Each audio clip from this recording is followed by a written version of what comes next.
Back in 1971, one of the 20th century's most horrific, and yet most forgotten tragedies took place in South Asia. It was a brutal 9-month period that ended in the birth of an entirely new country. So today, we're going to unpack the story of the Bangladesh Genocide. For our guide through this, we're leaning heavily on the chapter Bangladesh 1971 by Gary J. Bass. It was published by Cambridge University Press in The Cambridge World History of Genocide, and it really gives a detailed, scholarly look at what happened. Okay, let's get into it. So, let's set the scene. It's the night of March 25th, 1971. This is the moment everything just completely changes. The Pakistani army, which was almost entirely run by West Pakistanis, unleashes a full-scale military attack called Operation Searchlight. And who are they targeting? The Bengali people, their own citizens in the eastern part of the country. And the violence was just immediate and absolutely overwhelming. In the capital city of Dhaka alone, the American consulate figured that in less than a week, as many as 6,000 people had been killed. I mean, this wasn't some minor skirmish. This was a massacre, right from the very start. And that really is the central question, isn't it? How does a country's army turn on its own citizens with that kind of brutality?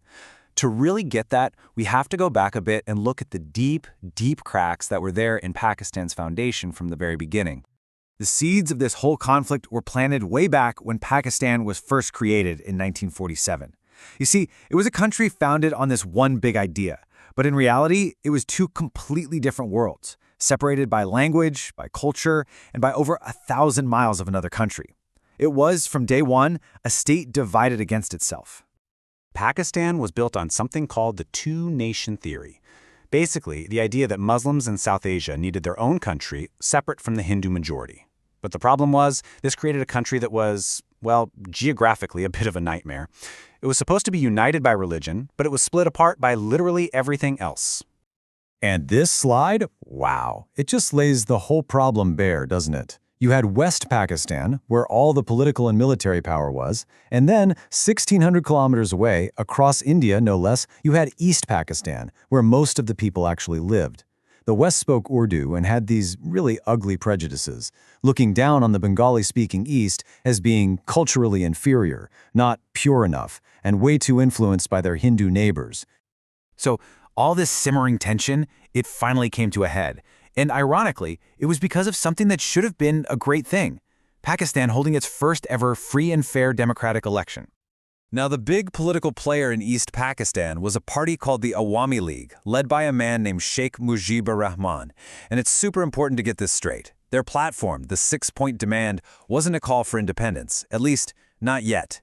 It was a demand for some serious autonomy, a real federal system where the Bengali majority could finally control its own money, its own future, without West Pakistan calling all the shots. And just look at how fast things fell apart. In November of 1970, a huge cyclone slams into East Pakistan, and the government's response is just awful, leaving Bengalis feeling totally abandoned. The very next month, they pour all that anger into the election.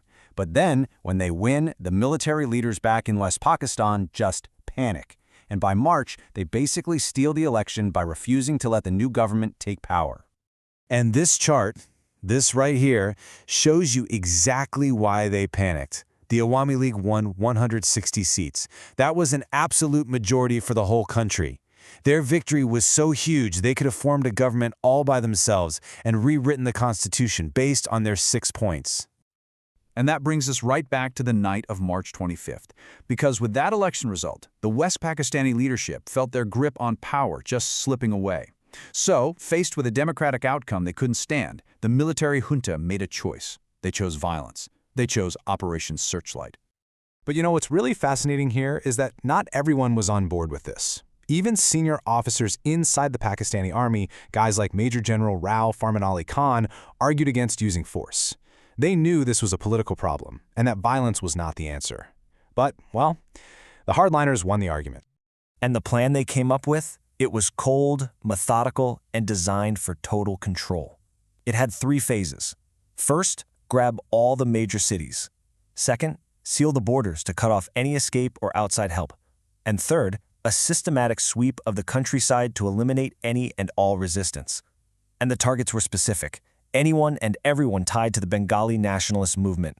politicians, students, thinkers, and, crucially, any Bengali soldiers or police who might fight back.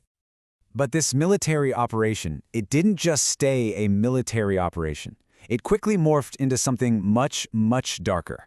A deliberate campaign of terror against civilians, with certain groups specifically singled out to be destroyed.